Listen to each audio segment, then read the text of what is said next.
Hi guys, before we start, I'd like to give you a quick overview of what to expect today. So this episode is a little bit different. It's taken from my podcast, which means it's a bit longer, it's more reflective, written with care, and designed to be listened to at your leisure, whether in a park, on a stroll, in your car, cooking, whatever. It's for anyone who's been sitting on ideas, wondering if they still have it in them to finish the thing that they once started. I talk about how I worked through a long stretch of writer's block, what helped me from endless beginnings to actually completing songs, and why that resistance we feel is often a signal that we're on the edge of becoming something new. So if you're wrestling with doubt, creative paralysis, or the weight of unfinished projects, I think this one will speak to you. When you write the seed of an idea, you're confronted with a choice. Do you pursue it all the way, or do you let it brew? It's an age-old tension, and of course, it's coloured by the circumstances you're in. For instance, last year, while I was writing my album, I squeezed the writing into corners of time. I often had an idea and felt it was good, but I rarely finished the song in one sitting, and it irked me, because I was niggled by the question of what would happen if I could give the process more time. Now, many of my favourite songwriters were extraordinarily zeroed in on the act of finishing itself. Lennon McCartney in the early days would write nose to nose daily for 3-hour sessions, and generally they would come away with a song. Now, their raw talent was sharpened by the discipline of regular 3-hour sessions, the pressure of their label demanding signals on a regular deadline, of course, rivalry with one another, and finally, the helpfulness of relying on one another to complete unfinished songs. So, all these factors contributed to shaping their extraordinary output. Now, when I started writing last year, I didn't just feel rusty as a songwriter, I was also experiencing writer's block. Part of the decision to make the album was that I believed it was just that, writer's block, and I wanted to confront it. Within it, though, there was also that fear that I'd written my last song, that this part of my creative life had tied its own knot. But how could I really know? I knew there were causes. I was busy with work and my creative interests had diversified into multiple channels. So from the outset, I knew two things. First, I had to learn to say no. There were a lot of opportunities before me, and it was hard to say no to things that were rich with real life potential. Sometimes, though, that is the choice. To sacrifice external opportunity to go into the deeper potential calling within yourself.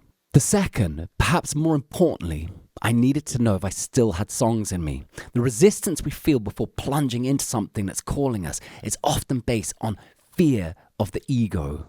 Now, in my case, what if what I hoped to find simply wasn't there?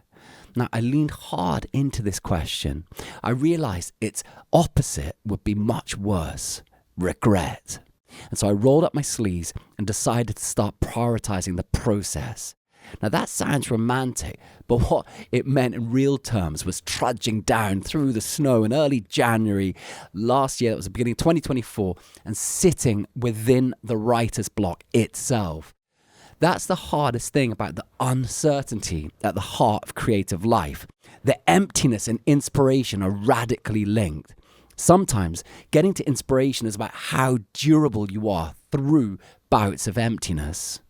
Through it all, getting back to love of the process itself and making time for it, the writer's block, the doubt, and the nagging emptiness started cracking off. So little ideas started appearing. Now, one of them was called Be As One and will actually be the 4th song released from my new collection next week. I'm really proud of this song and so excited for you to all hear it. It was a bit of a eureka moment when it came, a moment when I felt reconnected to the source where music comes from and started to feel I was experiencing it, perhaps even in a new way. So when song ideas finally began to surface again, it was a joyous, reinvigorating moment, especially the affirmation that something real had been behind the force needling me for so long. After ideas, though, then what? I knew myself well enough to know that if the ideas started coming, then there very well might be an outpouring. Tackling the emptiness was about chipping away at the dam. They did start coming, but with it, the cursed challenge of completing things came with it. Now, even Lennon, after writing the verse of A Day in the Life, was baffled with what to do next, saying, well, I'd done the easy bit, and opted under pressure of deadline to ask Paul to write the next section. The woke up, fell out of bed, dragged a comb across my hair section. And in my case, I didn't have a sparring partner, a producer, or a record label. And with this, I entered the classic quandary of the independent artist in relation to finishing things. Do I let ideas brew, or do I trust the process will lead to completion? Do I force the agenda? Now, the easiest thing at this point is for excuses to come in. And though the excuses do make us feel better when the outside world isn't helping, at the end, they don't help us finish the damn thing.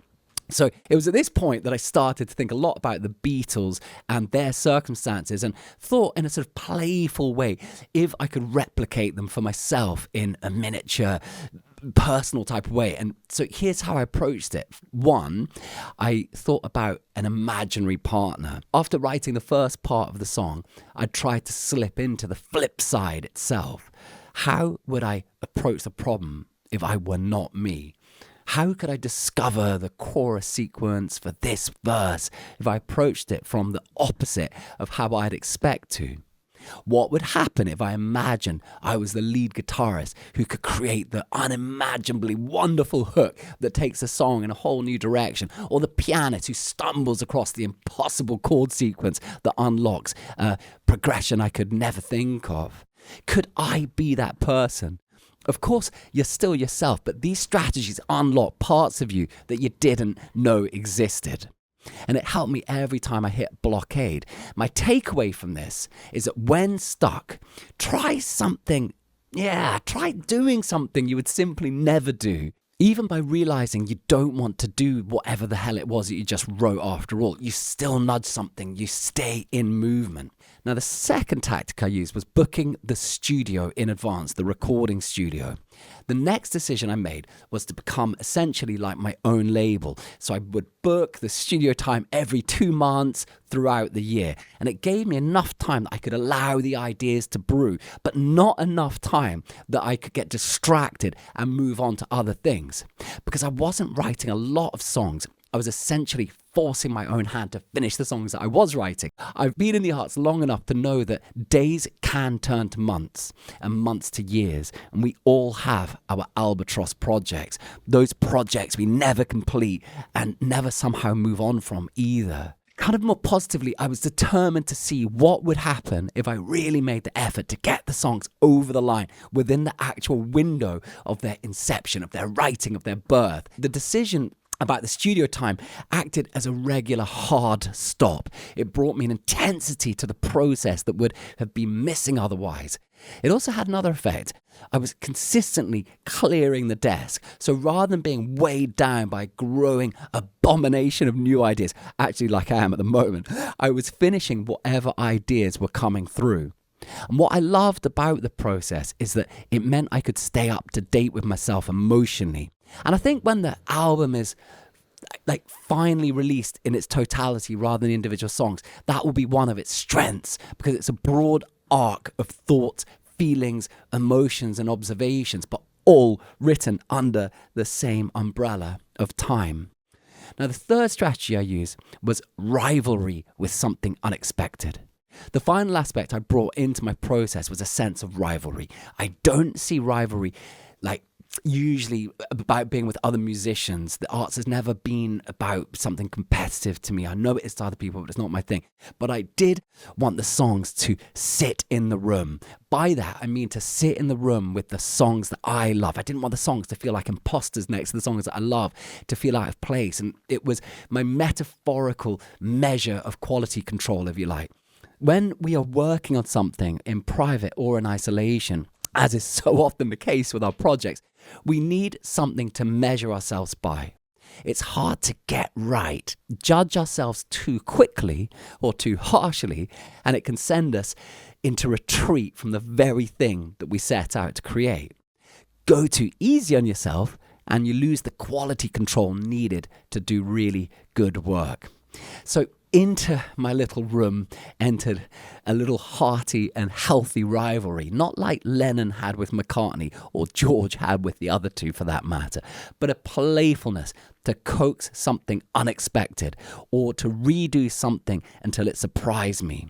With my new work, I wanted to express where I am now, not where I've been. But the strange thing is, even when you try to stay true to the present, you're often pulled into the unknown, a threshold of yourself you've yet to meet.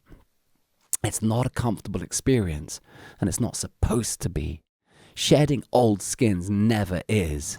It's only once you've passed through the threshold or shed the skin that no longer fits that you see what you were inkling at all along. Damn, there really was something in you that was latent and as of then unformed. Of course it was bugging you. Of course it made you restless. It's only after the fact that what fragmented you before starts making sense. Something was wresting you open. It was making space for what you most needed to enter. We crave peace as human beings, but often fall into the trap of thinking it's permanent once we find it. In my experience, inner peace is the outcome of a process. You climb, you reach the plateau, and my God, that rest feels beautiful. But in time, it becomes just that, a plateau. A sense of stasis can set in, that growing sense of restlessness, easy to ignore at first, is a new version of life calling. As if life longs to be met from new vantage points. The falsified peace is a hard danger to determine. Or maybe it's just part of living to burn for something.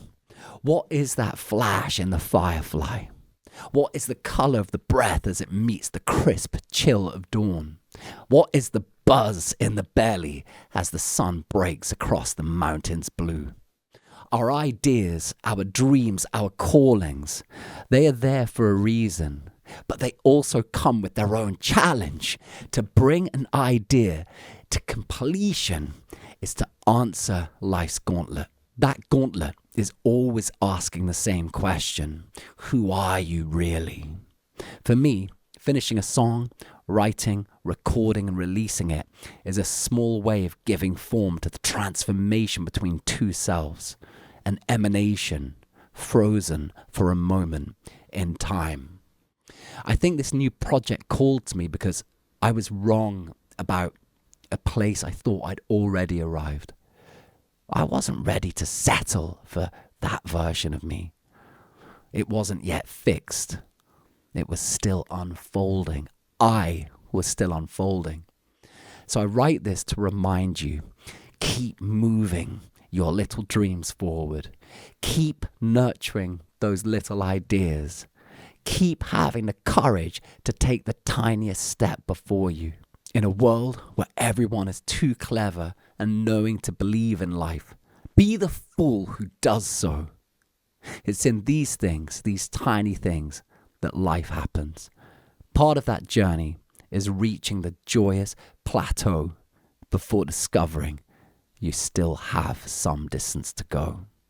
Guys, thank you all so much for listening. Let me know if you enjoy these longer pieces, if you enjoy having the longer reflection here. I love the feedback. Do drop a comment. Let me know where you're at in your creative journeys or if there's something bugging you. And I just want to say I appreciate you so much being here, and take a moment to subscribe if you enjoy it. Much love. Have a great week and keep in there. Turn it all to light and fire.